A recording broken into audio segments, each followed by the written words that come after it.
लोकसभा चुनाव के दूसरे चरण के लिए बिहार में 5 सीटों पर वोटिंग होनी है। बिहार की इन 5 सीटों में शामिल है किशनगंज, कटिहार, पूर्णिया और बांका।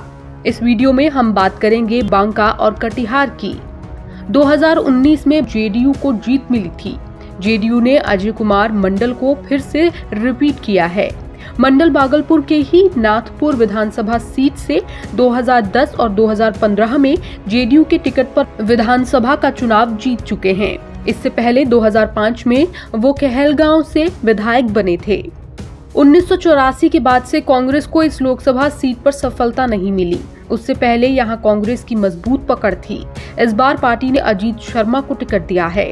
वो लगातार 3 बार से जीत रहे हैं। चर्चा थी कि इस बार वो अपनी बेटी और बॉलीवुड एक्ट्रेस नेहा शर्मा को यहां से लोकसभा का चुनाव लड़वाएंगे, लेकिन ऐसा नहीं हुआ। उन्होंने एक इंटरव्यू में बताया कि वो चाहते थे कि नेहा चुनाव लड़े, लेकिन इसके लिए नेहा को पहले से तैयारी करनी चाहिए थी। नेहा शर्मा अपने पिता के लिए विधानसभा चुनाव में प्रचार कर चुकी हैं और इस चुनाव में भी कर रही हैं। जानकार बता रहे हैं कि 40 साल बाद कांग्रेस यहां जीत सकती है। कटिहार की लड़ाई भी कम दिलचस्प नहीं है। यहाँ जेडीयू ने सिटिंग एमपी दुलाल चंद्र गोस्वामी को रिपीट किया है। वहीं कांग्रेस ने यहां से 5 बार सांसद रहे तारिक अनवर को टिकट दिया है। 2019 में तारिक अनवर हार गए थे, लेकिन उससे पहले 1980, 1984, 1996, 1998 और 2014 में उन्हें जीत मिली थी। स्थानीय राजनीति के जानकार मानते हैं कि अब तक चीजें अनवर के फेवर में हैं। उन्होंने कहा कि अभी तक तो तारिक अनवर ही आगे दिख रहे हैं। बीजेपी के एक स्थानीय नेता ने भी उनको समर्थन दे दिया था, लेकिन अब खबर आई है कि उनको गृह मंत्री अमित शाह ने फोन किया था। ऐसे में अगर अब हालात बदलते हैं तो कुछ कहना मुश्किल होगा। बांका की लड़ाई भी कुछ बड़ा करने की सोच रही है। बांका में मुकाबला आरजेडी और जेडीयू के बीच में है। जेडीयू ने मौजूदा एमपी गिरधारी यादव को टिकट दिया है। वो यहां से 1996 और 2004 में भी सांसद रह चुके हैं। उनके सामने है आरजेडी के जयप्रकाश नारायण यादव।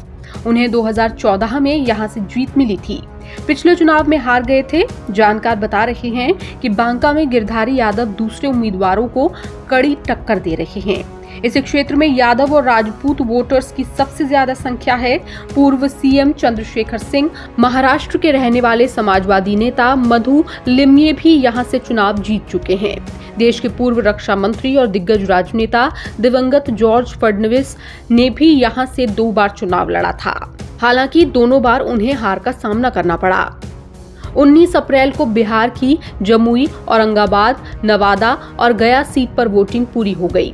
मीडिया रिपोर्ट्स और जानकारों की माने तो बिहार में पहले चरण की वोटिंग के बाद एनडीए कुछ इत्मीनान में दिख रही है, लेकिन दूसरे फेज में टक्कर देखने को मिल सकती है। 2019 में बिहार की 40 लोकसभा सीटों में से 39 एनडीए के खाते में गई थी। भाजपा ने 17 सीटों पर अपने उम्मीदवार उतारे और इन सारी सीटों पर जीत हासिल की। नीतीश कुमार ने भी 17 सीटों पर अपने उम्मीदवार उतारे थे। उन्हें सिर्फ 1 सीट पर हार मिली। 16 सीटों पर जेडीयू के उम्मीदवार जीत गए। लोजपा के लिए भी ये चुनाव सफल साबित हुए थे। पार्टी ने 6 सीटों पर अपने कैंडिडेट्स उतारे और सभी पर जीत हासिल की। कांग्रेस को सिर्फ किशनगंज सीट पर जीत मिली, जबकि पार्टी ने 9 सीटों पर अपने उम्मीदवार उतारे थे। 2014 में भी पार्टी को इसी सीट पर जीत मिली थी। राजद ने 2019 में 19 सीटों पर चुनाव लड़ा था। जीत 1 पर भी नहीं मिली।